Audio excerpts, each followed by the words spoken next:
ज्ञाने पाहिन रूप तुझे प्रेम्यालिंगेन आनंदी पूजेन भावे ओवाळेन मने नामालोकाभिराम मृन रंगधिरं राजीव नेत्रं रघुवंशनाथं कारुण्यरूपं करुणाकरन्तं श्रीरामचन्द्रं शरणं प्रपद्ये मनोजवं मारुततुल्यवेगं जितेन्द्रियं बुद्धिमतां वरिष्ठं वातात्मजं वानरयूथमुख्यं श्रीरामदूतं शरणं प्रपद्ये प्रभुके चरणों में सदा पुणे पुणे करो प्रणाम कबू तुझे बोलो नहीं मेरे प्रियतम श्याम पांडुरंगा करो प्रथम पांडुरंगा करो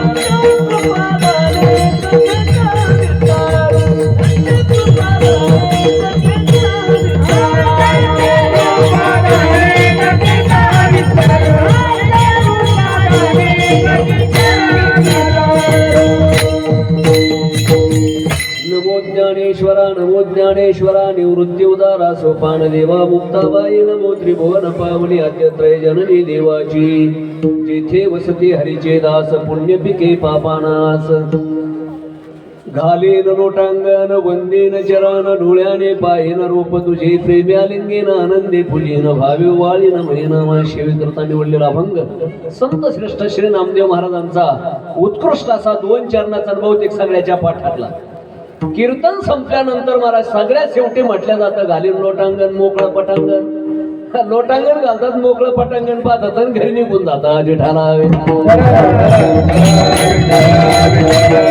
बहुतेक सगळ्याच्या शेवटी म्हटल्या जाणार बहुतेक सगळ्याच्या पाठांतरातला अभंग बर का जर एखादा मनुष्य म्हणेल अभंग माझ्या पाठ नाही ते त्याने महाराष्ट्रात सुधारावू नये विठाला नामदेव महाराज म्हणतात देवा तुझ्या कृपेने जर मी पंढरपूरला आलो ना तर महाराज मी काय करीन पहिली भक्ती करीन घालीन लोटांगण दुसरी वंदेन चरण तिसरी डोळ्याने पाहिन रूप तुझे प्रेम्यालिंगेन आनंदे पूजेन भावे ओवाळेन म्हणे नामा अभंग 2 चरणाचा पण भक्तीची 6 सूत्र सांगणारा अभंग आहे विठाला काय गोड वातावरण नाही का आमच्या बुवाजीने आपण त्यांना बुवाजी म्हणतो बुवाजींनी महाराज या परिसरातले बहुतेक सप्ताह महाराज चालू केले बर का म्हणजे सप्ताहाची सांगता केली आणि त्यांचे महाराज काल्याचे कीर्तन सुद्धा आमचे अमृतनाथ महाराज बर का त्यांनी केलेले आहे आणि त्यांच्या जागेवर इथं कीर्तन करायचं म्हणजे कठीण आहे आता तुमचं समाधान आमच्या कीर्तनाने होईल का नाही देव जाणे बर का पण जर तुम्हाला महाराज पंचपक्वान्नाचा बेत खाण्याचा जरी योग असला इथून मागे आज मात्र तुम्हाला चटणी भाकरीच खावं लागेल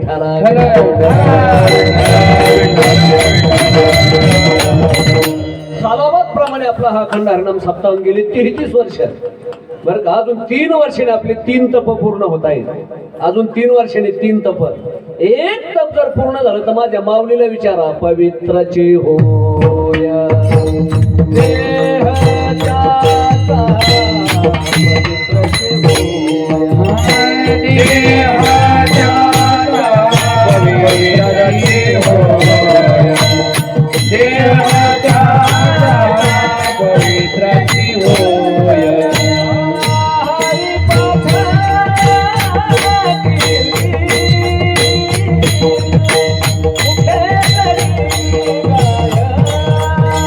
Hare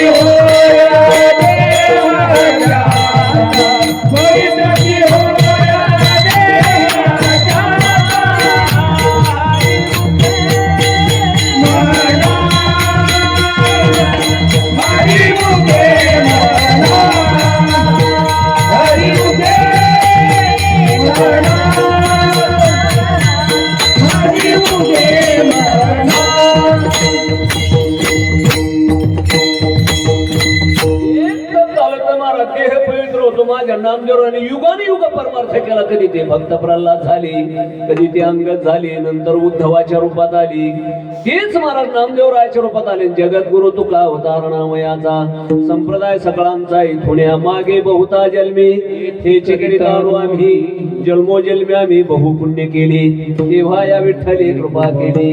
हे नवे जन्म याद साठी देवा तुझे चरण सेवा साधावया. झाले एवढे प्रमाण पुष्कळ झाले बरं का. आपल्या संस्थेचा कार्यक्रम आहे बरं का हा, आपल्या बुवाजीचा कार्यक्रम म्हणून त्यांना आवडेल असं कीर्तन करायचं. विठाला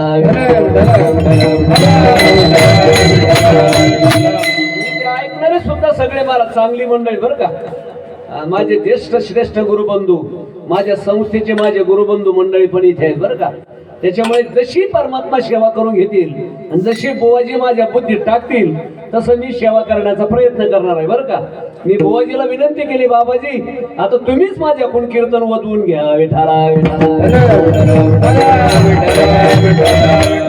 अभंग नामदेवरायाचा बरं का. आता झाला 1 तास तर गेला निघून पाहता पाहता. काय लागतं चांगले कलाकार, चांगले ऐकणारे, चांगले गायणार असले वाजले ना महाराज पाहुणे नऊ.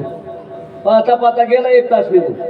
फक्त राहिला 1.25 तास. 1 तास उरला खटवांगरायाशी. 10च्या पुढे जायचं नाही, कारण नियोजित वेळेमध्ये आपल्याला थोडस चिंतन करायचं आहे.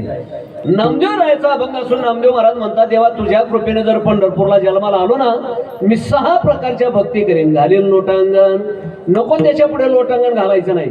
विकाराच्या पुढे लोटांगण घालायचं नाही, मोकाराच्या पुढे लोटांगण घालायचं नाही, तुकाराच्या पुढे लोटांगण घालायचं नाही. जे अनाचारी आहेत, भ्रष्टाचारी आहेत, दुराचारी आहेत त्यांच्या पुढे लोटांगण घालायचं नाही. ज्यांच्या जीवनामध्ये व्यसन आहे, फॅशन आहे, दूषण आहे त्यांच्या पुढे लोटांगण घालायचं नाही. ज्यांच्या जीवनामध्ये रम आहे, रमा आहे, रमी आहे त्यांच्या पुढे लोटांगण घालायचं नाही.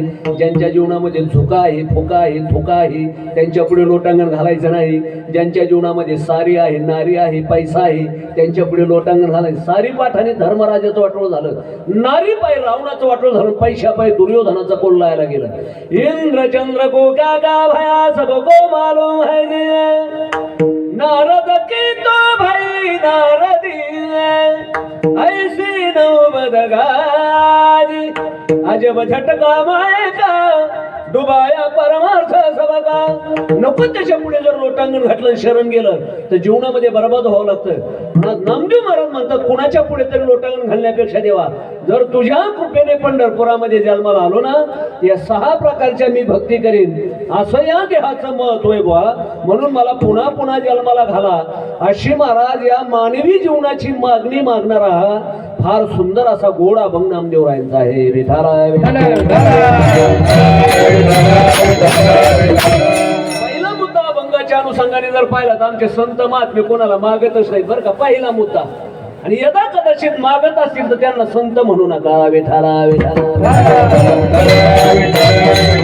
आमचे संत म्हणतात, आमच्या वाडवडिलांनी कधी कोणाला मागायचं सांगितलं नाही. प्रल्हाद, नारद, पराशर, पुंडरीक, व्यास, अंबरीश, भीष्म, शुभशौनक, वक्रार्घ्यम आमच्या साधू संतांनी महाराज कोणाच्या पुढे हात पसरायचं सांगितलं नाही.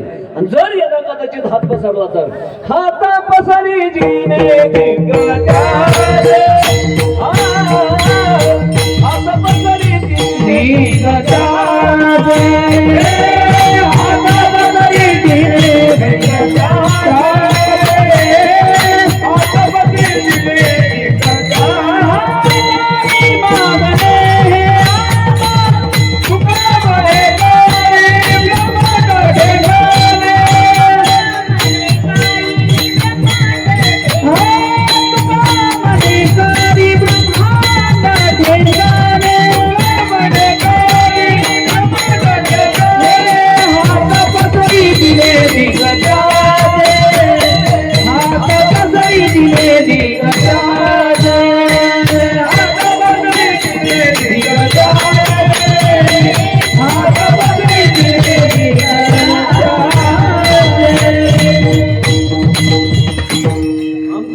कोणाच्या पुढे हात पसरला नाही. आणि देवाने जरी घेण्याचा प्रयत्न केला तर महाराज कधी घेतलं नाही. महाराज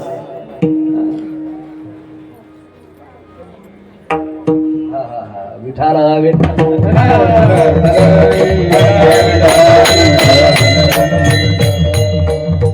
याला असंच म्हणायचं भजनी विक्षेप तिची बैठ मरण असू द्या, काय हरकत नाही बरं का. आता माझ्याकडूनच काही मला स्क्रीन टच झाला असेल त्याच्यामुळे पुढची क्लिप लागली. विठाला कोणाच्या पुढे हात पसरायचा नाही महाराज, आपलं वेगळं आहे. आपण एका तंबाखूच्या विड्या करता दुसऱ्याच्या पुढे हात पसरतो. हात पसरी जिने त्याचे काय असतं त्या तंबाखू मध्ये, उगा आता खात असताना बघा ते हातावर विडा घ्यायचा, त्यातल्या काड्या बाजूला काढायचा, त्याच्यामध्ये चुना टाकायचा, पुन्हा त्या तंबाखूला गोळ गोळ घोळायचं. एवढंच नाही महाराज, ते महाराज खात असताना असे थप थप थप त्या विड्यावर मारत असतात. का मारत असतील त्या विड्यावर? बरं ते एवढे त्याला घोळतात ना, न खाणाऱ्याने जर विचारलं खाओ एवढी का तंबाखू घोळता, म्हणले महाराज तुम्हाला नाही कळायचं, जेवढी तंबाखू घोळावी ना तेवढी टेस्ट त्याच्यामध्ये जास्त असते. काय टेस्ट असते हो? एक वेळेस कोंबडी परडली पण याचं तोंड नाही परडलं, कुठेही पच पच थोकत राहतंय. विठाला खात असताना तरी महाराज गपचीप खातात, कशा हातावर घेतात रे, होट असं ताणून धरतात. असं वाटतं महाराज समोर विडा ठेवला की कोणीतरी याला बोटाने मारला असं वाटतंय. विठाला साध्या साध्या वस्तू करता आपण हात पसरणारे, पण आमचे संत महात्मे देवानी मागितलं तरी महाराज आमच्या संतांनी कधी मागितलं नाही. न लगे मुक्ती आणि संपदा संत संगती सदा. देव म्हणले नको तुम्हाला मुक्ती, नको मोक्ष, कमीत कमी महाराज तुम्हाला महाराज काही पद हवेत का? माझे जगत गुरु तुकोबाराय म्हणतात देवा कशाला पद देता? ब्रह्मादिक पदे दुःखाची शिवानी तेथे चित्त धनी किंवा दुश्चित धनी जडू देशी. नको नको महाराज, जे जे कर्म धर्म नाशिवंत, कर्माचे धर्मच नाशवान असल्यामुळे कशाला ते पद देता? तुका म्हणे जाते नाही का पुण्यक्षय भगती ब्रह्मभुवना लोका पुनरावर्ती अर्जुन. मग तया पुण्याची पाऊटी सरे सवेची इंद्रपणाची उटी उतरे आणि येऊ लागती माघारी मृत्यू नोका. तुका म्हणे जाती पुण्यक्षय गती. अरे यांचं पुण्य संकल्प महाराज पुन्हा माघारी ओळखतोय, कशाला देता महाराज हे? आणि तुम्ही काय माझा गाथा वाचला का नाही देवा? तुम्ही नामदेवरायांनी सांगितलं स्वप्नामध्ये येऊन नामदेवे केले स्वप्ना माझी जागी सवे पांडुरंगे येऊन या. नामदेवरायचं राहिलेलं उर्वरित कार्य तुम्ही मला सांगितलं, आणि कदाचित तुम्ही म्हणता हे देऊ का ते देऊ का? तुम्ही माझा गाथा वाचलाय का नाही देवा? अरे गाथ्यामध्ये पहिल्याच अभंगामध्ये समचरण दृष्टी विटेवरी साजिरी तेथे माझे हरी वृत्ती राहू अनेक न लगे मायेक पदार्थ तेथे माझे अर्थ नको देवा. ब्रह्मादिक पदे दुःखाचे शिराने तेथे चित्त धनी जडू देशी. कशाला देता देवा ते? अरे ब्रह्मादिक पद हे सगळे येणारे जाणारे महाराज नाही का? ते तंबुक्त्वा स्वर्ग लोक विशाल क्षिणे पुण्य मर्त्य लोक विशांती एवं त्रयी धर्म मनो प्रपन्न गतागतं काम कामाला बनते. अरे ब्रह्मदेव जरी असला तरी त्याला सुद्धा महाराज पुन्हा यावं लागतंय. कशाला देता हे नाशकी पद? यत्कृतकं तदानित्यम. जे जे कर्म धर्म नाशवंत, कर्माचे धर्मच नाशवान असल्यामुळे आम्हाला याची गरज नाही. ब्रह्मपद नको, इंद्रपद नको. मग म्हणले महाराज माझं वैकुंठ देऊ का? माझे जगद्गुरु तुकोबाराय सारख्या महात्म्याने सांगितलं महाराज नको वैकुंठीचा वास आहे तया सुखानास अद्भुत हा रस कथाकारी नामाचा. आम्हाला हा महाराज वैकुंठीचा नको का? कारण वैकुंठ गोपाट जुनाट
केले या भागामध्ये आणि त्याचा परिणाम असा झाला की अशी सुंदर सुंदर कलाकार तयार झाली. आता बाहेरून महाराज आपल्याला माल आयात करायची गरजच नाही, आपल्या भागातच निर्यात सुरू झाली. विठाला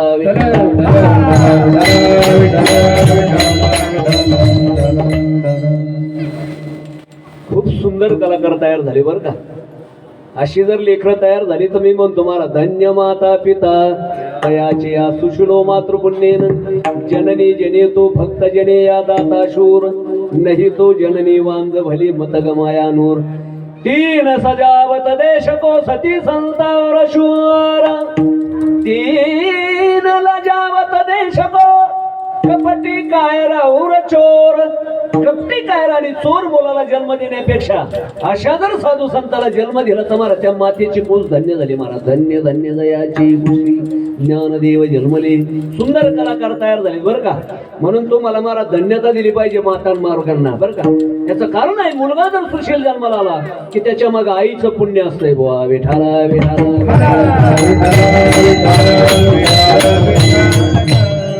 विनोदानी सांगत असतो बा कुठे जा मातृत्वाचाच पहिला क्रमांक कुठे जा मला शिस्तबद्धता त्यांच्याकडे. अरे घराच्या बाहेर जायचं असेल तर उंबऱ्याच्या बाहेर पाऊल घालत नाही ती तशी. माझ्या मालकाला आवडेल का जमेल का पटेल का तरच ती घराच्या बाहेर जाते. आपलं पुरुष वर्गाचं काय नाही किती उंबरे ओलांडून येतो आपण. विठाला आपल्याला उंबराच राहिला नाही. आपले उंबरे म्हणजे स्पीड ब्रेकर झाले आपल्याला. विठाला महत्वाचा मुद्दा असा आहे महाराज आमच्या साधू संतांनी कधी कोणाच्या पुढे मागितलंच नाही बुवा. आणि मागणं हे आमच्या साधू संतांच्या कक्षेमध्येच नव्हतं बुवा. वेगवेगळ्या प्रकारचे जरी संतांनी देण्याचा प्रयत्न केला तर वैकुंठ पोपट जुनाट झोपडी नको आडाडे घालू आम्हा. त्याच्यानंतर भगवान परमात्मा म्हणले बाबांनो अरे वैकुंठ घ्या ना बाबा. माझे माझे माझे नाथ बाबा म्हणतात ज्या सुखा कारणे देव बेरावना. कशाला देवा तुम्हीच जर संताच्या महाराज घरी आली. नामदेवराय म्हणतात माझ्याच कीर्तनात आले काय तुमची फजिती झाली. जनी म्हणे ज्ञानदेवा बोला भंग अभंग बोलता रंग कीर्तनी भराला प्रेमाचे छंद विठू नाचू लागाला. नाचता नाचता देवाचा गळाला पितांबर सावध होई देवाईशे बोले कबीर. साधू या संतांनी देवाशी धरिले मनगटी. मग देवाच्या लक्षात आलं काय झाले म्हणून या दचकले जगजीठी.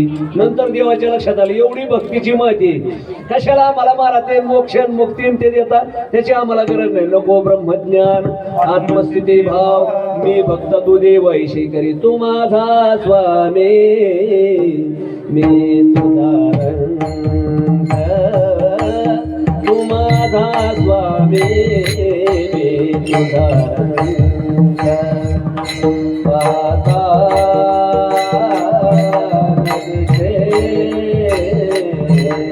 माता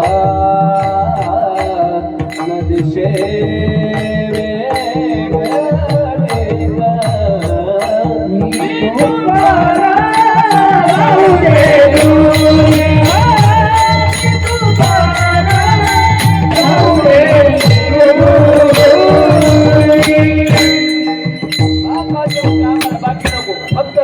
तुम्ही आमचे देव बना आराध्य बना आणि आम्हाला तुमचं भक्त बना.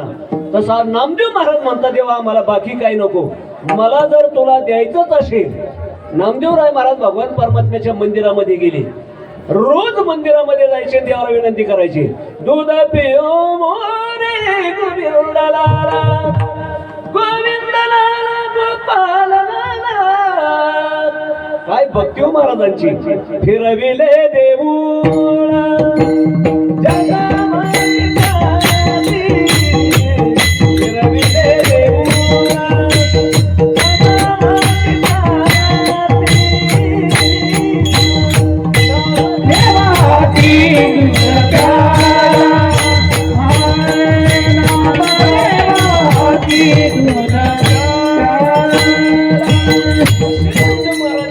समोर गेले महाराज. देवाने विचारलं महाराज अहो काहीतरी मागा ना.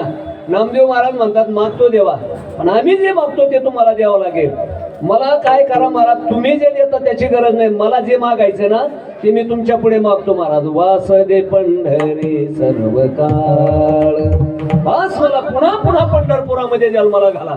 का पंढरपुरामध्ये जन्माला घाला? ठीक आहे महाराज, मी तुम्हाला तुमच्या म्हणण्यानुसार पंढरपुरामध्ये जन्माला घातलं. आणि जर तुम्ही तिथे आल्यानंतर मग पंढरपूरला तुम्ही नेमकं काय करणार? महाराज अभंगाच्या प्रथम चरणामध्ये महाराज 3 भक्तीचे प्रकार सांगतात.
लोटांगण वंदेन चरण, डोळ्याने पाहिन रूप तुझे.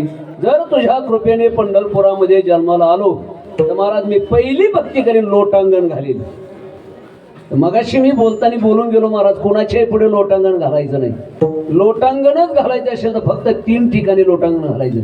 पहिलं लोटांगण घालायचं वाळवंटामध्ये. घाताली लोळणी गा पुंडलिक वाळवंटी.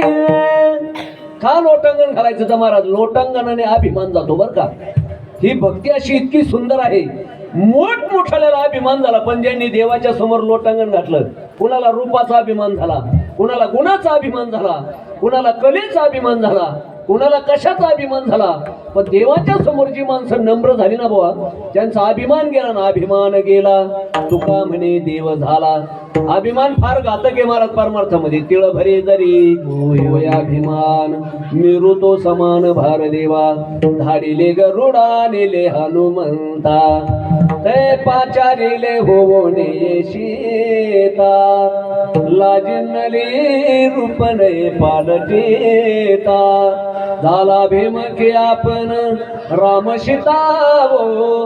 बोले दुची केशी राधा हे वचन. देव सगळं काही सहन करतो पण अभिमान सहन करत नाही.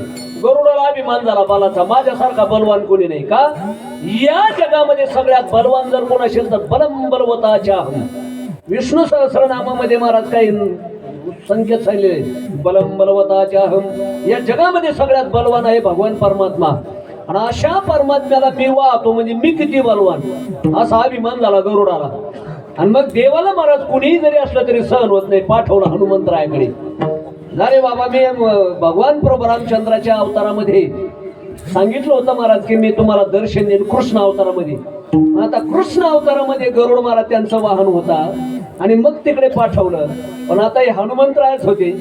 हनुमंतरायाने गरुडाला पाहिल्यानंतर हे गिराईक कशा करता पाठवले ते देवाच्या लक्षात आलं.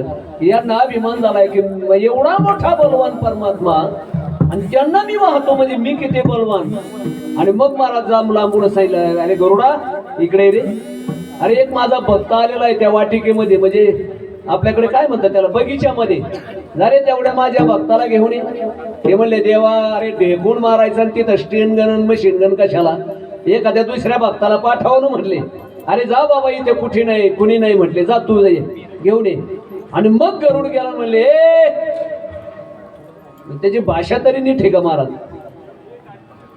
आता हनुमंतरायाला पाहिल्यानंतर त्या नॅचरल भाषेमध्ये बोललं की तुला महाराज आता आपण उच्चाराकडे हे काही कळत नाही बरं का, कारण ते वानर होते पण जगातले महानर ठरले भक्ती करून.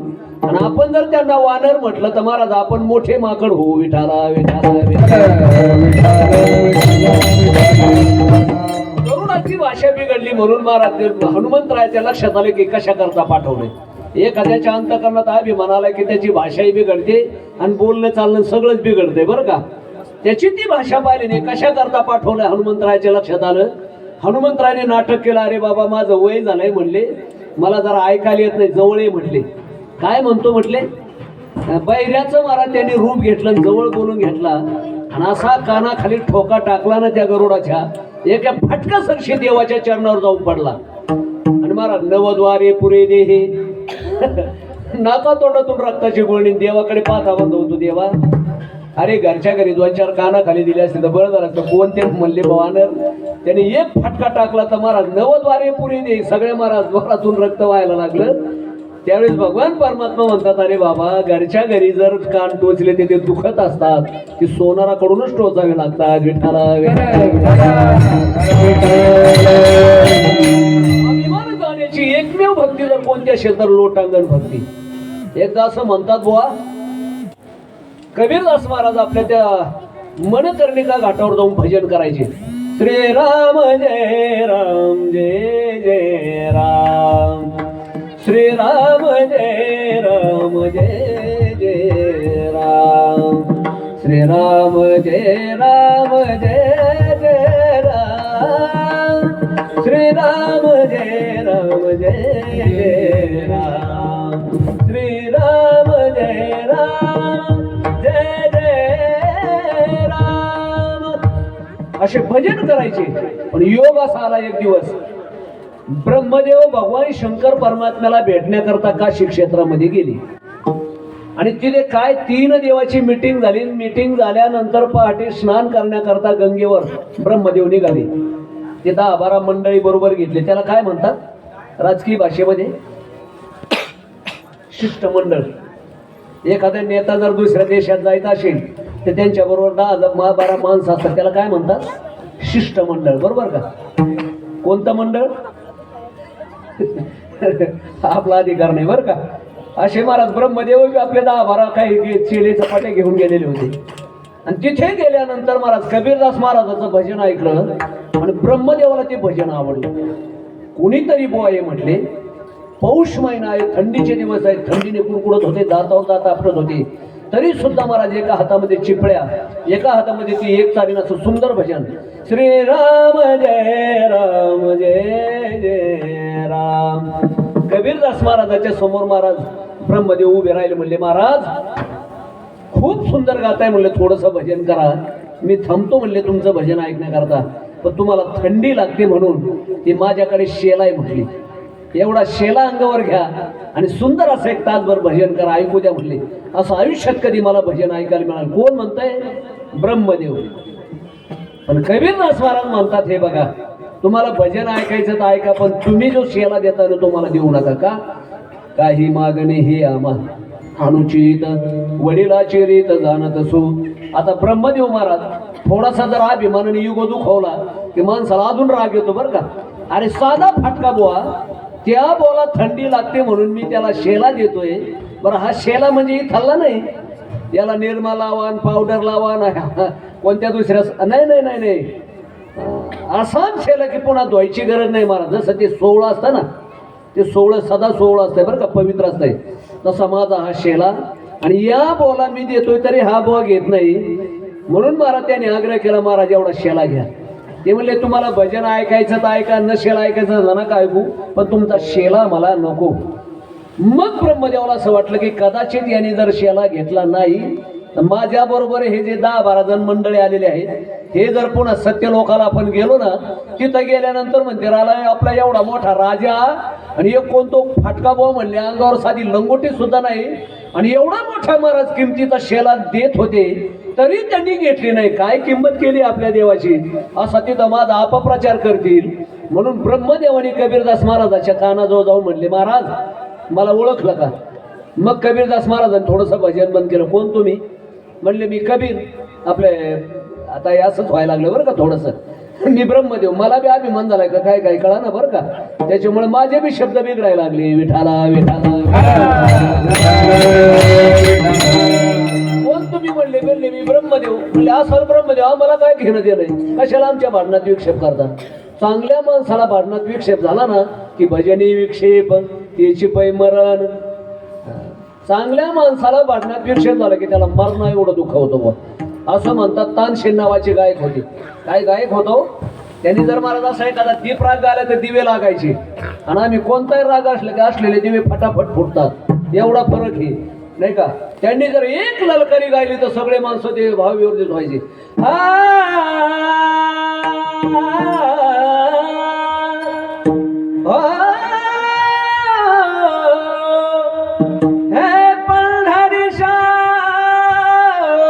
पतित पावना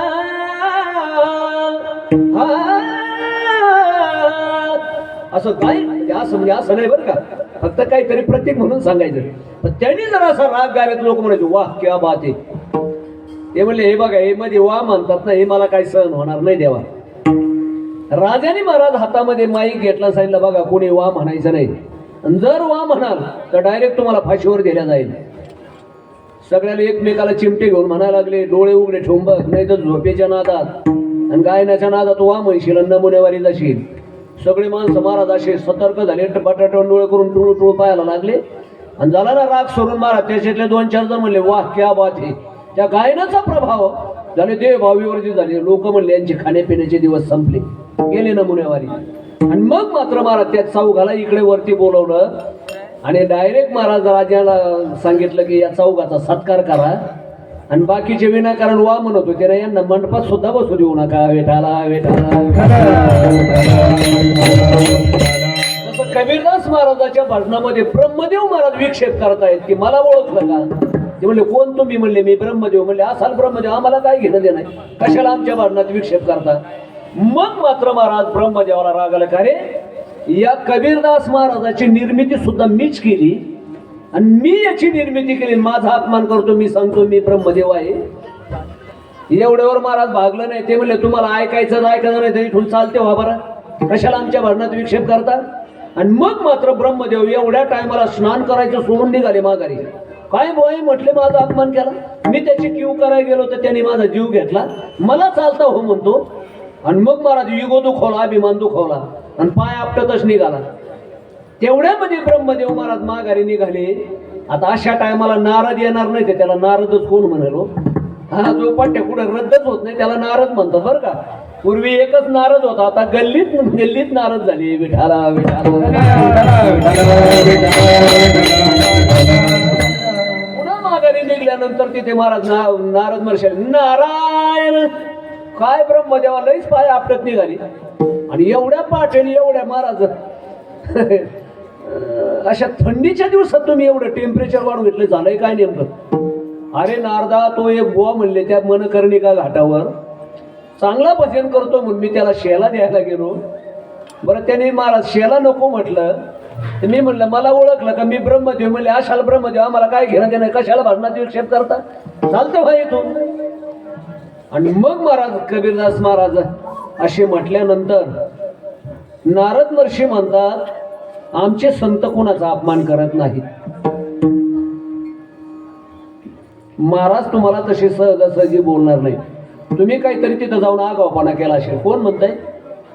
नारद महर्षी ब्रह्मदेवाला म्हणतात काय नाही रे, अरे फक्त मी त्याला म्हणला शेला घेऊन भजन कर, मात्र त्याने शेला घेतला नाही, मला चालता हो म्हणतो. मग म्हणले आता इथेच बिघडलाय, आता मी सांगतो तसं करा. मी जे तुम्हाला सल्ला देतोय तेवढा ऐका म्हणले. आणि मग नारद महर्षीने ब्रह्मदेवाला सांगितलं काही करू नका, जो बुवा भजन करतोय ना त्याच्या पुढे जाऊन तुम्ही फक्त साष्टांग दंडवत घाला, फक्त लोटांगण घाला तिथे जाऊन. पण ते काय रे म्हणले, पुन्हा आपण मी सांगतोय तेवढं ऐका म्हणले. विनाकारणात मध्ये तोंड घालू नका, कारण माणसाला मध्ये तोंड घालायची सवय असते. आमचे इंगळे महाराज म्हणायचे, दोघं जण बोलत असले की तिसरं मध्ये जाणारच. काय चाललं मी चालू द्या ना काही बी त्या दोन मित्राचं, कशाला मध्ये तोंड घालतो. आमचे इंगळे महाराज म्हणायचे, दोघं जण बोलत होते, एक बारीक मुलगा गेलं तिथे आणि ते मुलगा बोलायला लागल्यानंतर त्याला विचारलं, का रे तो रामभाऊचा मुलगा का? ते म्हणले तुम्ही कसं काय ओळखलं? म्हणजे तुझ्या बापाला सुद्धा अशी मध्ये तोंड घालायची सवय होती, बहुतेक तो रामभाऊचाच असला पाहिजे. म्हणजे माणसाला विनाकारण तोंड घालायची सवय असते. एकदा असा प्रकार घडला, दोन मित्र भांडत होते, एक म्हणायचा 32 पाडील, दुसरा म्हणायचं तुझी 64 पाडील. शेजारी एक उभं होतं, ते म्हणले इकडचं 32 पाडील म्हणतंय ते बरोबर आहे, दुसरं म्हणतंय तुझे 64 पाडील. हे काय चाललंय म्हणले यांचं नेमकं. ते पळत पळत गेलं, म्हणले का रे तो 32 पाडील म्हणतो ते बरोबर आहे, तो म्हणतो 64 पाडील. ते म्हणले दोन मित्राच्या मध्ये तू येणार आहे मला पहिलंच माहित होतं, तुझे 32 पाडतो नंतर त्याचे पाडायला जातो, म्हणजे मिळून 64 होते. तसं नारद महर्षी म्हणले आता मध्ये तोंड घालू नका, मी सांगतोय तेवढं ऐका म्हणले. आमचे लोक कोणाचा अपमान करत नाही. आणि मग पुन्हा ब्रह्मदेव माघारी गेले. महाराज कबीरदास महाराजाच्या पुढे लोटांगण घातल्याबरोबर महाराजांनी सगळी भजनाची साधनं फेकून दिली. व ती विनाही फेकून दिली, एक तारी फेकून दिली, चिपड्या बाजूला ठेवल्या, ब्रह्मदेवाला खांद्यावर घेतलं आणि देहभाव विवर्जित होऊन नाचायला लागले. कुठे? त्या मनकर्णिका घाटावर एवढे नाचायला लागले, गाये नाचे एवढे आपुड्या छंदे मनाच्या आनंदे आवडीने, देहभाव विवर्जित होऊन बर का नाचायला लागले. तेवढ्यामध्ये महाराज वरून महाराज म्हणतात, देव म्हणतात, देव महाराज जरा हळूहळू नाचा, खाली पायऱ्या आहेत म्हणले, दगडाच्या पायऱ्या आहेत. एखाद्या पायरून जर तुमचा पाय सटकला ना तर महाराज आमचं थालीपीठच झालं म्हणून समजा. म्हणले अहो मग असे तुम्ही मला चालते वा म्हणत होते आणि आता फक्त तुमच्या पुढे साष्टांग दंडवत घातला तर तुम्ही मला खांद्यावर घेतलं, नाचायला लागले, असं नेमकं झालंय काय तुम्हाला? त्यावेळेस महाराज ब्रह्मदेवाकडे पाहून कबीरदास महाराज म्हणतात, देवा मी तुम्हाला फक्त पावशेर नम्रता मागितली होती. मी म्हटलं मला शेला नका देऊ, मला फक्त नम्रता द्या. पण महाराज ब्रह्मदेवाने सांगितलं अरे नम्रता म्हणजे काय? इथं बिघडलं होतं बरं का. म्हणजे मोठ्या माणसाला कधी कधी आपण मोठे हे सुद्धा कळत नाही आणि माणसाची नम्रता बिघडून जाते. तर ज्यावेळेस शेला देताना महाराज ते म्हणे तुमचा शेला नको पण मला नम्रता द्या. ती नम्रता न मिळाल्यामुळे मी तुम्हाला चालता हो म्हटलो. मग म्हणले महाराज ही किती नम्रता झाली? म्हणले महाराज ही टनानी नम्रता झाली. किती? एकदा जर महाराज कुणाच्या पुढे लोटांगण घातला ते टनानी नम्रता होते. मी तुम्हाला फक्त पावशेर मागितली होती. म्हणजे महाराज नमन ही अशी भक्ती आहे की समोरच्याच्या अंतःकरणाचा ठाव घेणारी भक्ती आहे. म्हणून महाराज म्हणतात मी पहिली भक्ती करेन कोणती? घालीन लोटांगण. याला काही भक्ती म्हणतात बरं का. या काही भक्तीचं वर्णन करत असताना भगवान श्रीकृष्ण परमात्मा अर्जुनाला सांगतात, देव द्वेज गुरु प्राज्ञ पूजनम शौच मार्जवम ब्रह्मचर्यनुषाच शारीरम तपौच्यते तया प्रिय देवतालया यात्रादिके करावया आठई पहार पाया बुळी घापे लिंग का प्रतिमा दिठी देखत खेवो अंगेष्टी लोटी जे का काठी पडली जैशी. काही तपाचं वर्णन करत असताना भगवान श्रीकृष्ण परमात्मा अर्जुनाला सांगतात, बाबा देवाच्या आधी महाराज श्रेष्ठ ज्येष्ठाच्या आई वडिलाच्या समोर गेलं तर त्यांच्या पुढे साष्टांग दंडवत घातला पाहिजे बरं का. ही दर्शनाची पद्धती, याला कायिक सेवा म्हटलेलं आहे. आता आपण कसे दर्शन घेतो ही सांगायची आपल्याला गरज नाही. या जगामध्ये महाराज जर महाराज सेवाच करायची असेल तर पहिली कायिक सेवा घडली पाहिजे. कोणाप्रमाणे? देह जाऊ अथवा राहू पांडुरंगे दृढ भाव चरण न सोडे सर्वथा आन तुझे पंढरीनाथा. असं म्हणतात बुवा. गंधमादन नावाचा भक्त होऊन गेला आणि तो पुढे झेंडा घेऊन चालायचा. झेंडा जोपर्यंत गंधमादन पुढे झेंडा घेऊन चालत होता ना, पाहे पा ध्वजेचे चिरगुट राया जतन करिता कष्ट. हे जे महाराज आपल्या दिंडीमध्ये झेंडा घेऊन चालतात ना, यांचा साधा अधिकार नाही, फार मोठा अधिकार आहे आणि याला परंपरा आहे. या जगामध्ये विजयाची पताका घेऊन महाराज तो चालायचा पुढे. तिकडे हजारो राक्षस मारल्या जायचे पण याच्या हातामध्ये ही विजयाची पताका असल्यामुळे रामाच्या पक्षाचा एकही महाराज माकड किंवा कुणी मारल्या गेला नाही. आणि जवळजवळ इंद्रजिताला सुद्धा मारल्या गेलं. इंद्रजित गेल्यानंतर रावणाच्या लक्षात आलं की हे समोर जे पताका घेऊन चालताय ना म्हणले त्याच्यामुळे तिकडे महाराज एकही सैनिक अजून मेला नाही. आणि माझा इंद्रजितासारखा मुलगा सुद्धा मारला गेला. पहिला तो जो कोण झेंड्यावाला आहे त्याला मारा म्हटले बरं का, तो गंधमादन नावाचा भक्त. आणि मग कुंभकर्णाला उठवलं आणि कुंभकर्णाला ही जबाबदारी दिली की हे बघा, पहिला तो झेंड्यावाला जो ध्वज घेऊन चालतोय ना पुढे विजयी पताका, त्याला पकडा म्हणले. आणि रणांगणामध्ये 7-8 जणांची मला त्याच्यावर नियोजन केलं आणि सगळ्यांनी मिळून त्याला काय केलं, एका ठिकाणी गाठलं आणि कुंभकर्णाने त्याच्यावर झडप गाठले, त्याला मुठीमध्ये असा धरला. जसा मुठीमध्ये सापडला महाराज असा दाबला, तशा पिकलेल्या आंब्यासारखं त्याच्या नाकातोंडातून रक्ताची चिळ काढली. पण परिणाम असा झाला, त्याच्या रक्ताचा सुद्धा अत्तरासारखा सुगंध येत होता हो, रक्ताचा सुद्धा. मग कुंभकर्णाने विचार केला का अरे हे भक्त काही वेगळाचे म्हणले, याच्यात रक्ताचा सुद्धा अत्तरासारखा सुगंध येतो, हे गुणी माकड आहे, त्याला आपण जीवदान देऊ. आणि म्हणून त्या मुठीमध्ये धरलेल्या त्या वानराला, त्या भक्ताला म्हणते, हे बघ तुझं मरण माझ्या मुठीमध्ये आहे, आता थोडासा दाबला तर तो 100% मरणार, पण एका अटीवर मी तुला जीवदान देतो. कोणत्या? जर तू रावणाचा म्हणून घेत असशील तर मी तुला जीवदान देतो, नाहीतर तुला 100% मारल्याशिवाय राहणार नाही. त्यावेळेस त्या गंध महादनाची उदाहरण आहेत. राम मरे तब हम मरे, मरे हमारी बलाय, राम मरे तब हम मरे, मरे हमारी बलाय, हम तो विनाश के पोंगड़े, किसे मरे न मारे जाय. अरे फार तर या देहाचा नाश करशील, पण नैनम छिंदंती शस्त्रानी नैनम दहती पावका. अरे फार तर देहाचा नाश करशील, पण या आत्म्याचा महाराज या तत्वाचा नाश होऊ शकत नाही. पठ्ठ्या रामाचा म्हणून मेला, पण रावणाचा म्हणून जगला नाही, याला कायिक सेवा म्हणतात बरं का. अशी कायिक सेवा, तो देह जर देवाच्या पुढे समर्पित केला तर महाराज त्यामुळे काय होतं, जीवनातला अभिमान निघून जातो. अभिमान गेला तुका म्हणे देव झाला.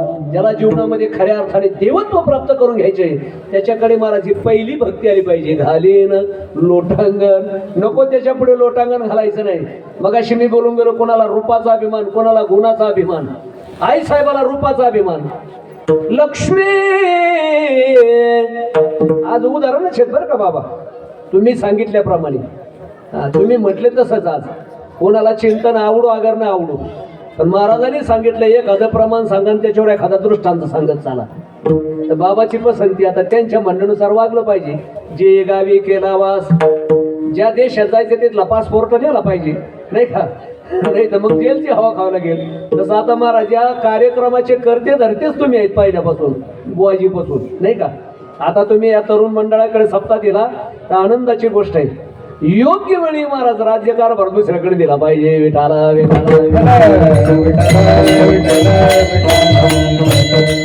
बुवाजीने मग अशी सांगितलं, लई कठीण सांगू नका, खेड्याची मंडळी असतात पण तशी श्रवणी मंडळी बरं का.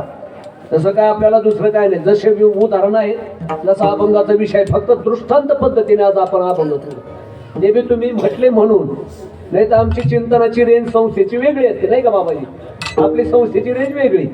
आणि आता तुम्ही सांगितलंय म्हणून थोडंसं दृष्टांत पद्धतीने आज आपल्याला चिंतन करायचं आहे. अलग लक्षात. या मानवी जीवनामध्ये महाराज अभिमान फार घातक आहे. तो घालायचा असेल तर जीवनामध्ये महाराज नमन ही भक्ती जमली पाहिजे. नमन ते नम्रतांगे, न देखे गुणदोष, आंतरी प्रकाश आनंदाचा. जर जीवनामध्ये आनंद मिळावा तर मला देवाच्या समोर नतमस्तक झाला पाहिजे बरं का. आणि म्हणून जीवनामध्ये ही अभिमान भक्ती, अभिमान घालवण्याकरता पहिली भक्ती जर कोणती असेल तर त्याला म्हणायचं महाराज ही नमन भक्ती बरं का. घालेन लोटांगण, बरं कोणाच्या पुढे लोटांगण घालायचं नाही. मी मुद्दा सांगितला की महाराज पहिलं लोटांगण घालायचं कुठे, वाळवंटामध्ये. घाताली लोळणी गा पुंडली के वाळवंटी, वाळवंटामध्ये लोटांगण घालायचं. दुसरं लोटांगण घालायचं, घालू लोटांगण महाद्वारी, नामदेवरायच्या पायरी जाऊ बरं का, दुसरं लोटांगण. आणि तिसरं लोटांगण घालायचं देवाच्या चरणावर. याच्याकरता मी एक उदाहरण सांगत होतो. 14 रत्न निघाले आपल्याला सगळ्याला माहित आहे. आणि त्या 14 रत्नामध्ये मला समुद्र मंथनातून 14 कोणते रत्न निघाले, लक्ष्मी,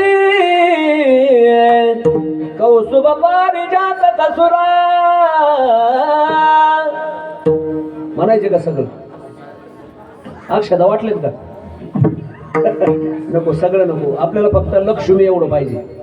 सगळं कशाला महाराज, वेळ बी बहुतेक भरपूर झाला असेल बरं का. आणि वेळेच्या पुढे आपल्याला जायचं नाही. 9:30 वाजत आले, राहिला अर्धा तास, अर्धा ते पाऊण तास जास्तीत जास्त. जेवढा आपण सुटेल तेवढा सोडू आणि उरलेला सोडून देऊ. विठाला विठाला विठाला.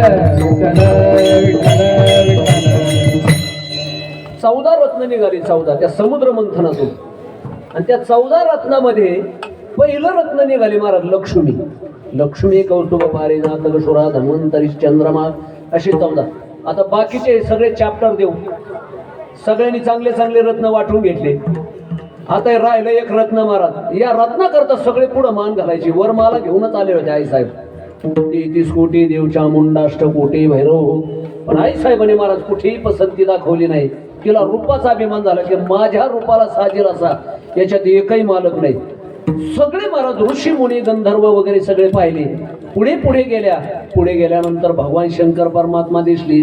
कैलाशीचा देव भोळा चक्रवर्ती, पार्वतीचा पती योगे राज.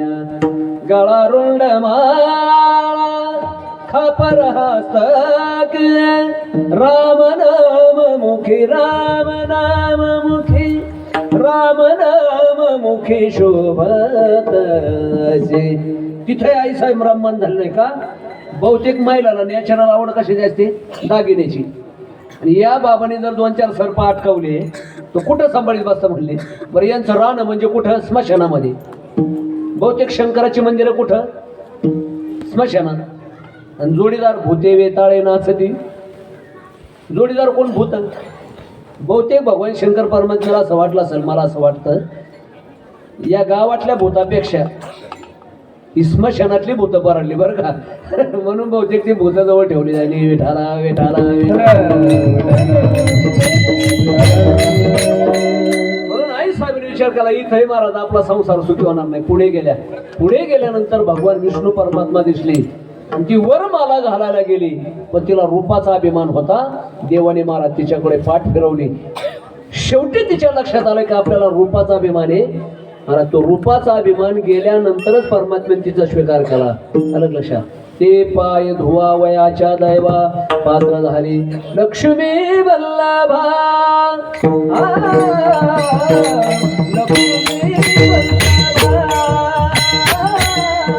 लक्ष्मी वल्लभा, लक्ष्मी वल्लभा.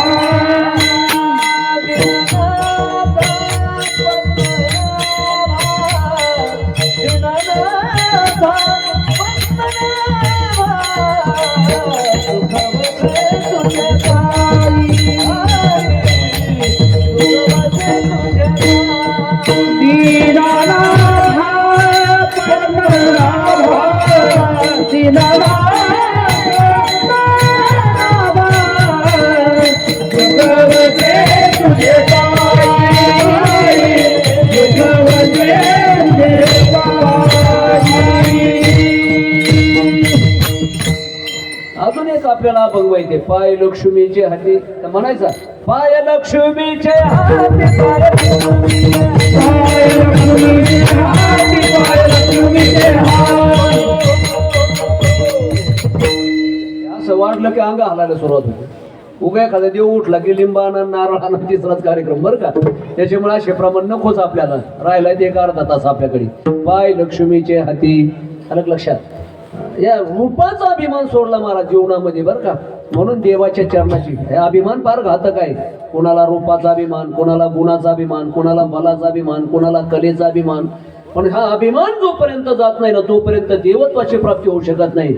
आणि हा अभिमान घालवण्याची एकमेव भक्ती जगामध्ये जर कोणत्या क्षेत्रात ती लोटांगण, नम्रता बरं का. म्हणून महाराज म्हणतात देवा मी पहिली भक्ती करीन. जर तुम्ही मला पंढरपुरामध्ये जन्माला घातलं तर महाराज पहिली भक्ती करीन. घालीन लोटांगण. लोटांगण घाली बरं का. दुसरे वंदेन चरण. थोडंसं पुढे चाल बरं का. देवाच्या चरणाला वंदन करेन. त्याचं कारण असं आहे की मग अशी आपण प्रमाण पाहिलं. सुखवशी तुझे पायी मज ठेवी तई ठाई खरंच सुख समाधान शांती देवाकडे आहे बरं का.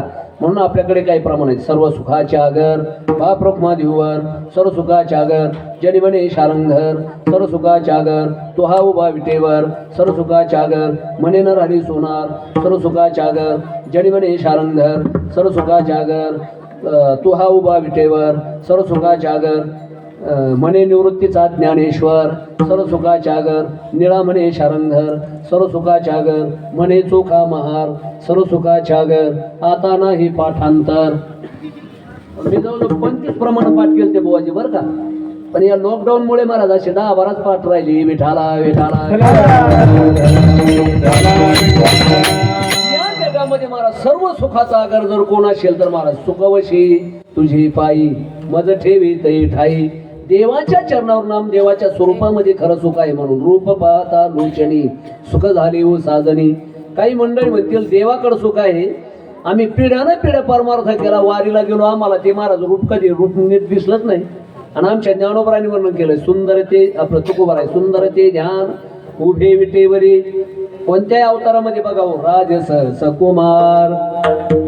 का आपल्याला ते राजस दिसत नाही. आपण गेल्यानंतर आपल्याला काळा कुळकुळीत परमात्मा दिसतो. त्याचं कारण असं आहे महाराज, आपण जातानीच महाराज विषयाचे खरे तोंडात घेऊन जातो. उदाहरणार्थ कल्पना करा, एखाद्या मुंगीने जातानीच महाराज मिठाचा खाडा तोंडात घेतला आणि साखरेच्या हजारो टन साखरेच्या राशीवर फिरून आली, तिला साखरेची गोळी खाणार आहे का? तसं आपलं महाराज, आपण जातानीच विषयाचे बोलणे घेऊन विषयाचे खडे घेऊन तिथे जातो. त्याच्यामुळे परमात्मा आपल्याला काळा कुळकुळीत दिसतो. पण आमच्या संताला मात्र महाराज रूप पाहता लोचनी. जर ते सुख मिळावं असं वाटत असेल तर मला त्याच्याकरता भक्ती महत्वाची आहे. त्या चरणाजवळ खरं सुख आहे. म्हणून महाराज एवढ्या मोठ्या आई साहेबांनी रूपाचा अभिमान सोडला आणि त्या चरणाचं सुख प्राप्त करून घेतलं. म्हणून महाराज खालीन लोटांगण, दुसरं बंदेन चरण, तिसरे डोळ्याने पाहिन रूप तुझे. काय देवाच्या रूपामध्ये सुख समाधान शांती. रूपे गुंतले लोचन पाहे स्थिरावले मन, देह भाव हरपला तुझ पाहता विठ्ठला. तुझे श्री मुख सुंदर कुसुम शुभ कांती नागर, काशे पितांबर मनोहार, पाहुणे फुल पडले करुणागन, मुरली नको मुरली नको बाजवू. खरंच सुंदर कुठं असेल तर देवाच्या रूपामध्ये मला मारा. डोळ्याने पाहिन रूप तुझे असं म्हणतात बुवा. ज्यावेळेस सीतामय्याचं स्वयंवर ठरलं आणि त्या स्वयंवराला देशोदेशीचे राजे आलेले होते सीतामय्याच्या स्वयंवराला, आणि सकाळी सकाळी त्या जनकाच्या पुष्पवाटिकेमध्ये लक्ष्मण आणि भगवान प्रभू रामचंद्र त्या महाराज तापस वेशामध्ये त्या पुष्पवाटिकेमध्ये सकाळी फिरण्याकरता गेले. आणि इकडे आई साहेब सुद्धा महाराज त्या वाटिकेमध्ये 2-4 मैत्रिणी घेतल्या आणि तिथे गेल्या. समोर भगवान प्रभू रामचंद्राला पाहिल्याबरोबर डोळे झाकले, पटकन खाली बसल्या. त्यावेळेस बाकीच्या मैत्रिणी विचारलं, का ग अजून लग्न झालं नाही, कोण तापस वेशामध्ये 2 मंडळी पाहिली, तुम्ही मात्र डोळे लावून खाली बसल्या. त्यावेळेस सीतामाईने सांगितले की बस जगामध्ये असं रूप पाहिलंय की आता पुन्हा दुसरं रूप पाहण्याची इच्छा नाही. ठीक आहे म्हणले, तुम्ही रूप पाहिले पण डोळे लावून का बसले? म्हणले ज्या डोळ्याच्या का महाराजा दरवाजातून भगवान प्रभू रामचंद्राला महाराज इथे ठेवलंय, पुन्हा ते रूप त्या डोळ्यातून निघून जाऊ नये म्हणून कायमचे महाराज आता कपाटात ते भगवान प्रभू रामचंद्र मी ते रूप माझ्या हृदयात धरलेलं आहे बरं का.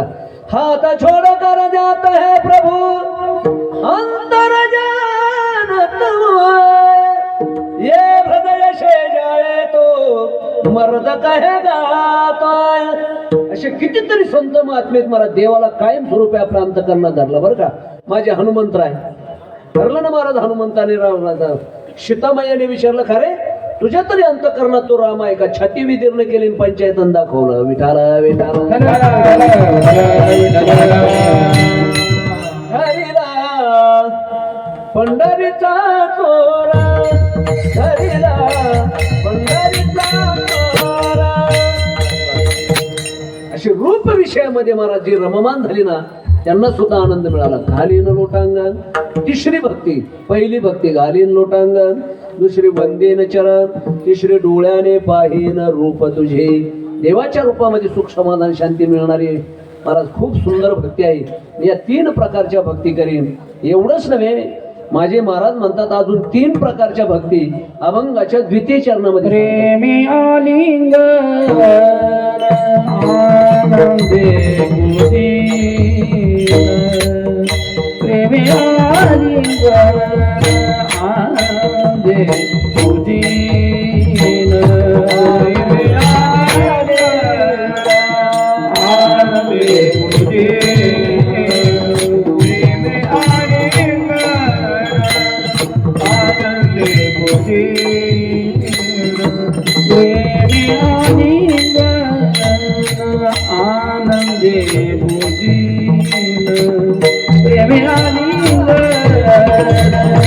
आनंदे बुद्धीन, प्रेमी आलिंगन आनंदे बुद्धीन, प्रेमी आलिंगन आनंदे बुद्धीन, वावे वाडीन म्हणे नाम, वावे वाडीन म्हणे नाम,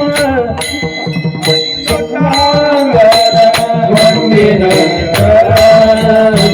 वालीन लोटांग म्हणे चरण,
चौथी भक्ती सांगत असताना महाराज अभंगाच्या द्वितीय चरणामध्ये सांगतात बरं का. प्रेमी आलिंगन, प्रेमाने तुला आलिंगन देईल. 2 मित्राचं भेटणं म्हणजे आलिंगन म्हणायचं त्याला बरं का. व्याह्याची भेटणं असतं त्याला फार तर मिठी म्हणायची. कारण एकमेकाच्या अंतकरणात अजिबात प्रेम नसतंय का. ते लग्न सोहळा आपल्याला सगळ्याला कल्पना आहे. आता संसारातल्या गोष्टी आमच्या सारख्याने करू नयेत बरं का. पण आता उदाहरण म्हणून सांगायचं, लग्न सोहळा ज्यावेळेस चालू असतो त्यावेळेस महाराज ते सगळं काही तिथे जमवाजमव झालेली असते, वऱ्हाडी आले असतात, लग्न सोहळाही पार पडतो. आणि लग्न सोहळा पार पडल्यानंतर मग ती लग्न झालेली जी मुलगी असते ना, तिला आता आपल्या वडिलाचं घर सोडून दुसऱ्याच्या घरी जायचं असतं. आम्हाला ती याच्याकडे जाते, त्याच्याकडे जाते, आईकडे जाते, वडिलांकडे जाते, मैत्रिणीकडे जाते, भावाकडे जाते. आणि जे बिलगते महाराज जी रडते मोठमोठ्याने धाय मोकळून, नाही का, सोडता सोडत नाही महाराज बरं का. ते शेवटी ती आपल्या बापाकडे जाते आणि बापाकडे जाऊन महाराज बापाला मिठी मारते आणि रडायला सुरुवात करते बरं का. याला काय म्हणायचं, आलिंगन म्हणायचं बरं का. जर अंतःकरणात प्रेम असेल तर त्याला आलिंगन म्हणायचं. पण अंतःकरणात जर प्रेम नसेल दोघांच्याही सारखं तर मात्र त्याला फार तर मिठी म्हणायची, याच्याकरता सांगतो. आणि मग मात्र महाराज त्या मुलीची ती भेटाभेटीचा कार्यक्रम चालू असतो. तेवढ्यामध्ये काही वराड जेवून आपल्या त्या गाडीमध्ये जे जेवलेले गाडीमध्ये ते वराड जातात. लग्न सोहळा संपला की सोफा सेट उचलायचा त्या गाडीत टाकायचा, रेफ्रिजरेटर उचलायचं गाडीत टाकायचं, हे वराडी उचलायची गाडीत नाही वराडी उचलायची गरज नाही. ते सामान ठेवायला सुद्धा जागा ठेवत नाही, त्या अगोदरच जाऊन बसलेले असतात. आणि मग त्या गाडीतून म्हणतात, अहो ते भेटायचा कार्यक्रम बंद करा, आता तेवढी व्यायाची भेट करून घ्या. शेवटी कोणती भेट असते, व्यायाची भेट. आणि तेवढी व्यायाची भेट झाली की लग्न सोहळा पार पडला जातो बरं का. जशी आपल्याच्यात भैरवी म्हटली अभंगाची सांगता, तसं मला तिथे व्यायाची भेट झाली ना मग मला त्या मुलीचा बाप आणि मुलाचा बाप एकत्र येतात. आता तुम्ही सांगा, मुलीच्या बापाला बरं वाटतं का हो? अरे एक लेक होती म्हणले, तिच्याकरता 4 एकर विकले रे, नाही का? आता भीक मागायची पाळी आली. अक्षरशः महाराज एका मुलीचं चांगलं होतं म्हणून 4 एकर होती सगळी विकली, मुलीचं लग्न लावून दिलो. आता महाराज खाण्याची भ्रांत राहिली म्हणले. आता त्याला असं वाटतं याच्यामुळे फार वाटोळं झालं, आता भेटण्याची सुद्धा इच्छा नाही. पण आपलं लेकरू आता याच्या घरी दिलंय, पण आता समाजाच्या समोर भेटलं पाहिजे. अंतःकरणात प्रेम आहे का? मनात म्हणतो तो बुटाने सुद्धा हाणण्याच्या लायकीचा नाही, पण आता तुला काही कारणास्तव मला भेटावं लागतंय. अंतःकरणात प्रेम नाही, पण फक्त एकमेकाला भेटण्यासारखे दिसतात. फार तर याला मिठी म्हणायची. पण महाराज ये हृदयचे ते हृदय घातले, नाही का? द्वैत न मोडता केले आपण आयशी. अर्जुनाला भगवान परमात्म्याने जे आलिंगन दिलं ना महाराज, काही आलिंगन कृपा आहे, काही नेत्र कृपा आहे, काही हस्त कृपा आहे. त्याच्यामध्ये महाराज आलिंगन ही एक कृपा आहे. आलिंगन फार महत्वाचं आहे. देव भक्ताचं भेटणं म्हणजे आलिंगन, मित्राचं भेटणं. बघा तुम्ही आता महाराज आयुष्यामध्ये अगदी शिक्षण घेत असताना 4थी 5वी पर्यंत एकत्र राहिले, आणि काय दोघाचा योग आला महाराज, दोघंही परदेशामध्ये शिकायला गेले. तिकडे गेल्यानंतर मोठमोठाले महाराज अधिकारी झाले, शिव झाले, आणि 5, 25, 30 वर्षानंतर महाराज पांडुरण्यात त्यांचा येण्याचा योग आला. आणि तिथे आल्यानंतर महाराज त्याचं 50 वर्ष वय झालेलं, त्याचंही 50 वर्ष वय झालेलं. आणि नंतर महाराज त्या एसटी स्टँडवर दोघंही उतरले. का रे तू राम भाऊ का? म्हणले हो. म्हणले तू श्याम भाऊ का? हो. म्हणले आपण दोघेही एका वर्गात होतो म्हणले. आणि मग महाराज दोघेही डोळे बंद करतात आणि जे एकमेकाला त्या स्टँडवर मिठी मारतात, लाज धरतात का होती ते सोडत नाहीत महाराज. दोघांच्या डोळ्यातून अश्रू येतात बरं का. दोघांचे अंतःकरण जर सारखं प्रेम असेल तर त्याला आलिंगन म्हणायचं. देवा मी तुला मिठी नाही मारणार, मी तुला प्रेमाने आलिंगन देईन. प्रेमे आलिंगन, अलग लक्षात, प्रेमाने आलिंगन देईल. ही एक भक्ती 4थी वर का. प्रेमे आलिंगन आनंदे पूजेन. आणि देवा मी 4थी 5वी भक्ती करेन, तुझी आनंदाने पूजा करेन. आता आपणही पूजा करतो ना आपण पूजा, पण आपण आनंदाने पूजा करतो का रोज? एका दिवशी ठीक आहे मन लागलं तर करतो पूजा, पण रोज आनंदाने पूजा घडते का आपली? का सांगूच उदाहरण? नाही, आज उदाहरणाशिवाय काही सांगायचंच नाही. बाबा गेले पंढरपूरला, बुवाजी बरोबर पंढरपूरची वारी करणारे जुने, आणि गेले पंढरपूरला. आईने सांगितलं बाळू बाबा पंढरपूरला गेले, तेवढी देवपूजा करून घे. यांनी काय केलं, ते 40 देव बकेटमध्ये भरले. बाटली काय म्हणतात तुमच्याकडे? पाणी शेंदायचा पोरा, हा बाटली. हा म्हणजे आता हाय भागाभागामध्ये भाषेचा फरक असतो ना. आमच्याकडे मेल्यानंतर माणसं जाळतात, तुमच्याकडे कसं काय? मेल्यावरच जाळतात आणि जिवंत जाळतात, पण हुंड्यापायी बी जाळतात बरं का जिवंत. आता तर ते बी महाराज आपल्या भाग्यात राहिलं नाही, कारण मुलीच मिळत नाही.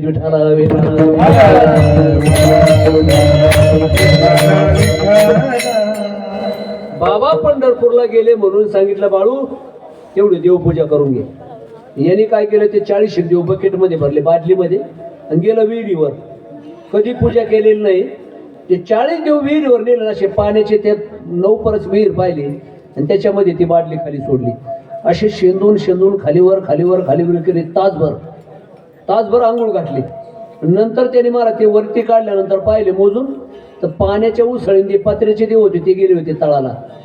4 देव विहिरीच्या तळाला गेले. यांनी मोजून पाहिले, अरे आपण 40 देव आणले होते, हे 36च कस काय राहिले? बहुतेक 4 देवांनी आत्महत्या केली. आता काय पूजा केली? आत्महत्या केली म्हणला 4 देवांनी. इतकी पूजा भारी केली, तर मनातच नाही.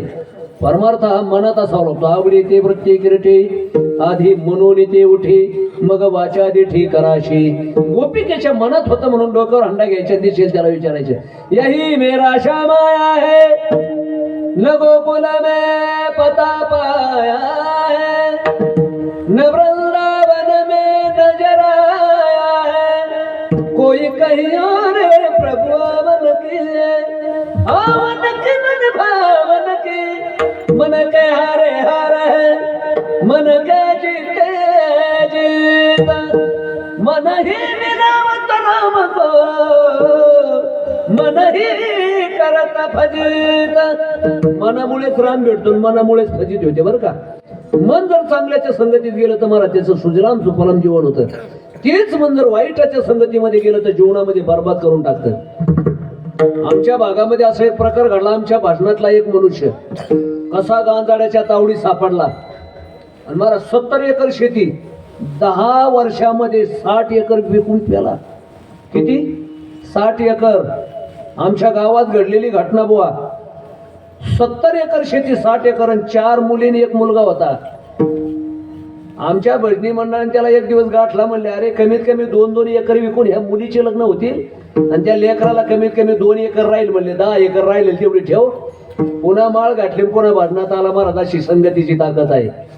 जाऊ द्या, काय करायचे उचापात्या सांगून विठाला विठाला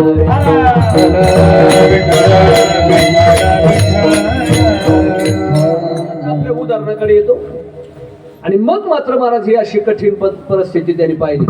40 देव आणले, 36च राहिले. त्यांनी काय केलं मला आता देवाला सुतक पडलं. मग काय केलं त्यांनी? सगळे देव एकावर एक असे बांधले, मधुकरी बांधल्यासारखे, आणि ते एका फडक्यामध्ये बांधले, खांद्यावर टाकले. महाराज त्याचा खुळखोळाच केला देवाचा. नादच खोळा नाही, त्यांनी खुळखोळाच करून आणला घरी. तो आला. महाराज आल्यानंतर घरी काय केलं त्यांनी? त्या देवावर देव ठेवले. आई चपात्या करत होती. आई पूर्वीच्या मावल्या चपात्या करत होत्या बरं का. आता निस्त्या उचापात्या करतात. आता चपात्या कमी उचापात्या जास्त. त्याचा डबा दिला आणि ते एकदा कामाला निघून गेलं की त्या वाट्यावर येतात 2-4 जण. आमच्याला तर ना डोकंच नाही. दुसरं ती बाई आमचा तर पका नंदी बैली, काय सांगावं तुम्हाला. तिसरं ते आमचा तर म्हशीच्या पोहासारखा फुगलेलाच असतो. अशी कठीण परिस्थिती बरं का. जाऊ द्या, हे नकोच आता हे जास्त बरं का. आणि ते योग्य बी नाही हे सांगणं. म्हणजे आता पूर्वीच्या कालामध्ये ह्या मावल्या जर दळायला बसल्या तर 4-4, 5-5 पायल्या दळण दळायच्या. आणि आता दळण राहिलेच कुठं? ते जातं होतं ते गेलं. या पूर्वीच्या मावल्या दळायला बसला की वाटाच्या रे वाटा सरा, काय पाहतो शेवाड्याला, सोन्याचं कुलूप माझ्या बंधूच्या वाड्याला. 4-4, 5-5 पायल्या दळण दळायची म्हणून तब्येती धडधाकट होत्या. आताच्या मुलीच्या बघा ना तब्येती, पाव खाऊन आत पाव झालेल्या. आहे का एकीची तरी तब्येत नीट आहे का सध्याची? त्या जुन्या मावल्याची बघा अजूनही मला तब्येती धडधाकट. आता ही समोर बसलेली नको तिकडे बरं का, नाही तर पुन्हा म्हणतील मुडद्या तुझ्या बाच खाते का रे शाण्या. एक आजी उचलायची आणि एका पारड्यात टाकायची आणि ह्या 4-5 एका पारड्यात टाकायची, तरी आजीची बरोबरी होणार नाही. आता ही आमची माऊली बसली तिथे समोर. यांना एका पारड्यात टाका, मला एका पारड्यात टाका, अजून आमचे 2-4 आळंदीकर एका पारड्यात टाका, तरी सुद्धा तुमची बरोबरी होणार नाही. का? अहो म्हशीच्या धारा काढायची, आम्हाला शेळीची धार काढता येत नाही. विठाला विठाला. आता मात्र असे पाव खावणार. पण पूर्वीच्या काळामध्ये मावल्या जर दळायला बसल्या तर महाराज हरिश्चंद्राची कथा, शिराळाची कथा, चांगुणाची कथा कसं बरं का. फार जुना जमाना चांगला होता. ती बिचारी चपात्या करत होती. आणि यांनी काय केलं? देव ते देव घरात ठेवले. म्हणजे आई एक मनुष्य मेलो, किती दिवस सुतक का? आता तिला वाटलं पूजा करताय का लेकरू. ते म्हणले अरे बाळू, अरे तुझं लग्न झालं तर तुला कसं कळत नाही? ते स्वयंपाक घरातून म्हणते. एक मनुष्य मेला तर 10 दिवस सुतक. ते म्हणले आई 4 देवाने आत्महत्या केली, 40 दिवस पूजेची झंझटच नाही. मग म्हातारीच्या लक्षात आलं, अरे बुवाजी बरोबर परमार्थ करणार बर का. आणि ते गेले पंढरपूरला, ते जर आले तर म्हाताराला इकडे घे बुवाजी सारखंच. दोघालाही मारल्याशिवाय राहत नाही. मग काय केलं? हातामध्ये लाट नव्हतं, त्याच्या पाठीमागे अरे 4 देव विहिरीत टाकले. म्हणतो देवाला सुद्धा हे कळत नाही तुला? लग्न झालं तरी तुला अक्कल नाही? लागली ना पाठीमाग. त्याने विचार केला आता म्हातारी मारल्याशिवाय राहत नाही. 4 देव आपण विहिरीत टाकले, खरंच चुकलं बरं का आपलं. आणि 12 वाजलेले आहेत महाराज, आता जेवायला पाहिजे ना. मग काय झालं? महाराज तिथून निघालं गेलं सासूरवाडीला. सासूरवाडीला गेलो. सासूबाई म्हणतात बरं झालं तुम्ही आले. मामाजी कालच पंढरपूरला गेले, तेवढी देवपूजा करून घ्या, तोपर्यंत मी चपात्या करते. हे म्हणते पूजेच्या चपात्या केल्याशिवाय देव काही चपात्या खाऊ देत नाही. जरी झाला संन्याशी तरी माध्यान्नाशी तोंडवाशी. संन्याशी जरी असला तरी मला दुपारच्याला घासभर पाहिजेच ना. दुपारी आलतेच आपल्या घरी एक संन्याशाच्या वेशामध्ये. 12 वाजता मला दुपारीच आमचा प्रसंग घडला. तिथं आम्ही बाहेर होतो, तिकडे मला कुठेतरी गेलो तुम्हाला वाटतं शाही मंदिराकडे. आणि तेवढ्यामध्ये एक संन्याशी आला महाराजांच्या दारावर. खूप भूक लागली. म्हणले आई साहेब मला जेवायला द्या. कुणी जरी असलं तरी मला एक घास पाहिजे ना पोटाला. आणि मग त्या माऊलीने जेवू घातलं त्यांना. तसं महाराज यांनी विचार केला आता आई तर देणार नाही, मारल्याशिवाय राहणार नाही, चला सासूरवाडीला. तिथे गेलो. ते म्हणले मामाजी कालच पंढरपूरला गेले, तेवढी देवपूजा करून घ्या. यांनी तर कपाळावर मारून घेतलं. काय देव हातपाय धुवून पाठीमागे लागले. पूजेच्या चपात्या शिवाय चपात्या मिळत नाहीत म्हणले. पण आता चूक करायची नाही, नाही तर हाई त्या चपात्या जातील. एक देव उचलायचा, धुवायचा, त्याला कपडे घालायचे, त्याला गंध लावायचा, ठेवून द्यायचा. 40 देव पूजून व्यवस्थित ठेवले, फुलं वाहिले. तेवढ्या शेजारी टपकलीच. ते म्हणले कोण आहे? कोणी पूजा केली? म्हणले लय सुंदर पूजा केली. तुम्हाला माहित नाही का पांडुरण्याचे आमचे जावई बापू 30 वर्ष झाले सप्ताहात लय सहभागी आहेत. म्हणले लय सुंदर पूजा करतात. म्हणले आमचं सुद्धा म्हातारं पंढरपूरला गेलंय हो, तेवढं पाहुण्याला देता का पूजेला पाठवून? यांनी म्हटलं आता विजन बिजन तिचा तर अजिबातच नाही, आता आत्महत्या करेल पण पूजा नाही स्वीकारायचो म्हणला. इतका खांदाचा बळखट होता तो, इतका ईर्षाल होता तो. म्हणला आता आत्महत्या कर, आता पूजा नाही. मला मोठा दगड बांधला, पाण्याची विहीर पाहिली 9 परस. आणि मारा त्या वडानावर काय म्हणतात त्याला, वडान ते 2 असे लाकडं लावले त्याच्यावरून महाराजाशी ती मोठ वगैरे चालायची. आमच्याकडे त्याला वडान म्हणतात, तुमच्याकडे काय म्हणतात ते बघा आता. त्याच्या टेकाळी म्हणा, काय जे असेल ते बरं का. आमच्याकडे वडान म्हणतात त्याला बरं का. त्याच्यावर उभा राहिला आणि उडी टाकणार तेवढं म्हणजे एक 80 वर्षाचा म्हातारा काठी टेकत आला. ए बाबा कुठला? म्हणले पांडुरण्याचा. काय करतो? म्हणले जीव देतो. अरे जीव नको देऊ म्हणले, माझ्याकरता 2 मिनिटं दे. आणि मग ते कुबडं म्हातारं काठी टेकत आले. म्हणले अरे बाबा 7 लग्न केले टिकोबा टिकाणी ठोगरकमाई, मध्ये पुंडलेखाचा पत्ता नाही म्हणले. आणि कशाला जीव देतो रे बाबा तू? नाही घड्याळ पाहिलं पाहिजे महाराज, वेळेच्या पुढं नको जायला बरं का. आणि मग मात्र मला त्याने सांगितलं कशाला जीव देतो? 7 लग्न केले पण टिकोबा टिकाणी ठोगरकमाई. बरं थोडे थिडकणे 150 एकर बाग आहे ते. म्हणले कुठे? पांडुरण्याच्या हायवेला लागून. 25 एकर द्राक्षाचा बाग आहे, 25 एकर केळी आहे, 25 एकर चिक्कू आहे, 25 एकर मोसंबी आहे, 25 एकर द्राक्ष आहे, 25 एकर संत्रा आहे. 150 एकर बाग आहे ते. पण महाराज 7 लग्न केले तर महाराज मुलगा झाला नाही. आणि एवढा चांगला मुलगा, पारमार्थिक मुलगा, एवढा गोरा गोमटा मुलगा खुशाल जीव देतो. आणि मग म्हातारीने सांगायला सुरुवात केली, नाही आहे स्वजन्म बारंबार, आता मागुता येईल फेरा, हे तो न घडे या नगरात. पुन्हा पुन्हा असा नरदेह मिळणार नाही. अनंत जन्माची या शेवटी कृपाळू जसे महाराज अनंत जन्माच्या नंतर देह मिळतो. कशाला जीव देतो रे? एक माझं ऐक ना म्हणले, काही करू नको म्हणले, मी तुला 150 एकर सगळं दानपत्र देऊन टाकतो, फक्त सकाळी उठायचं आणि तेवढी माझी देवपूजा करायची. देवपूजा म्हणल्या बरोबर दगडा सकट उडी टाकली पाट्याने. जे त्या विहिरीच्या तळाला जाऊन बसला तर पुन्हा वर आलं नाही. जर अंतकरणात प्रेम नसेल आणि आवड नसेल तर परमार्थ सुद्धा नीट घडत नाही. पण महाराज म्हणतात मी प्रेमाने तुझी भक्ती करेन, प्रेम्यालिंगेन आनंदे पूजेन, आनंदाने तुझी पूजा करेन.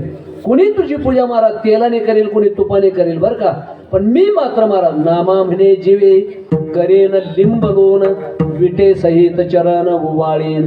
मी मात्र माझ्या पंचप्राणाची आरती करेल आणि तुला ओवाळेल बरं का. म्हणून महाराज म्हणतात बरं का, प्रेमे आलिंगेन आनंदे पूजेन. आणि एवढंच नव्हे तर भावे ओवाळेन म्हणे नामा. अशा पंच महाराज प्राणाची आरती करून तुझं महाराज मी वंदन करीन, तुला आरती करेल. अशी 6 प्रकारची भक्ती नामदेव महाराज सांगतात. पहिली भक्ती घालेन लोटांगण, दुसरी वंदेन चरण, तिसरी डोळ्याने पाहेन रूप तुझे, प्रेमे आलिंगेन आनंदे पूजेन, भावे ओवाळेन म्हणे नामा. फक्त एक करा, मला पुन्हा पुन्हा पंढरपुरामध्ये जन्माला घाला. हा जर नरदेह मिळाला की या देहाने भक्ती करता येते. स्वर्गीचे अमर इच्छेता देवा, पण या देहाने मात्र याची देही घडे देवाचे भजन आणि कहे ज्ञान नाही कोठे. एवढा मोठा भगवान परमात्मा येत भयात वाती वातो येन सूर्यस्तपती येत भयात बरं का. भिषास्माद वातपवते भिषो देते सूर्या. कठोपनिषदाचे जो 5-6 प्रकारचे श्लोक आहेत बरं का. पण आता ते श्लोकही काही सांगत नाही.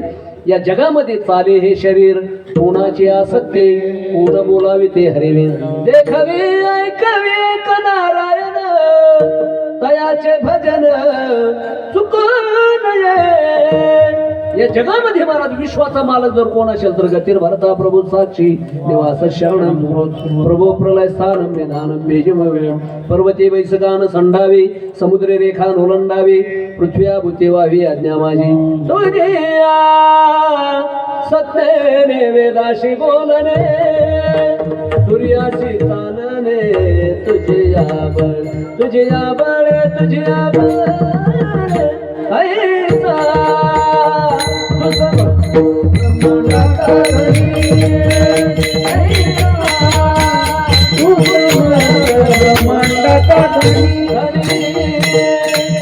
संपूर्ण चराचराचा मालक चालक असलेला भगवान परमात्मा बरं का. या जगामध्ये फक्त भक्तीने चाकळल्या जातो. भाऊ बळे आकळी हिरवी आकळी करतळे आवळी तै सारी देव भुलला भावासी देव भुलला भावासी. अशी कितीतरी प्रमाण आहे बरं का भावावर. म्हणजे भगवान परमात्मा बाकीच्या साधनापेक्षा भक्तीनेच आकळल्या जातो. म्हणून नामदेव महाराज म्हणतात, देवा तुझ्या कृपेने मला पंढरपुरामध्ये तुम्ही जन्माला घाला. एकदा का तुम्ही मला पंढरपुरामध्ये जन्माला घातलं, या 6 प्रकारच्या भक्ती मी करीन. आणि अशी भक्ती करीन की ती तुला आवडणारी भक्ती करीन. माझ्या मनाजोगती नाही तर तुला आवडेल अशी. जसं तुकोबाराय म्हणतात ना, घेईन मी जन्म यादसाठी देवा तुझी चरण सेवा साधावया. साधावया म्हणजे तुझ्या मनाजोगती करण्याकरता. आलं लक्षात? मनाजोगती म्हणजे आपण नेहमी ऐकतो बरं का. मनाजोगती म्हणजे देवाला आवडणारी भक्ती. देवाला आवडणारी भक्ती म्हणजे भक्ती ही साधली पाहिजे. निस्ती भक्ती करून उपयोग नाही, भक्ती सुद्धा साधली पाहिजे. कशाप्रमाणे?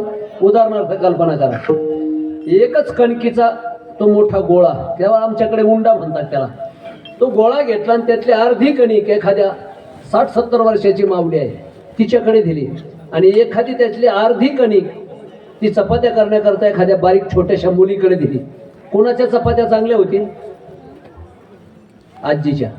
आजीने केलेल्या चपात्या महाराज एकदम मऊ ओठाणी खावात अशा, आणि मुलीने केलेल्या चपात्या त्या कडक होतात.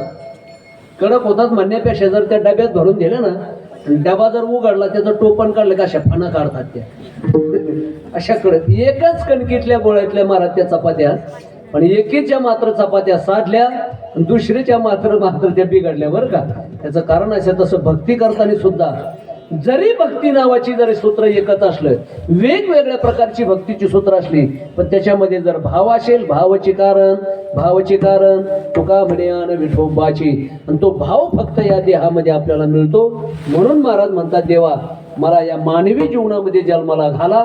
आणि जर मला या मानवी जीवनामध्ये जन्माला घातलं तर जर तुम्ही विचारलं त्या जन्मामध्ये तुम्ही काय करणार, ते या 6 प्रकारच्या भक्ती करील. कोणत्या? आता 3ऱ्या वेळी सांगतो. माऊली विठो रोखमय भजन घेतो. घालीन लोटांगण वंदेन चरण डोळ्याने पाहिन रूप तुझे प्रेम्यालिंगेन आनंदे पूजेन भावे वाळीन म्हणे नामा. अशा 6 प्रकारच्या तुला आवडणाऱ्या भक्ती करील. ज्या परमात्म्याची भक्ती करायची, एकदा त्या परमात्म्याचं भजन घेऊ. विठोबा रखुमाई विठोबा रखुमाई विठोबा रखुमाई.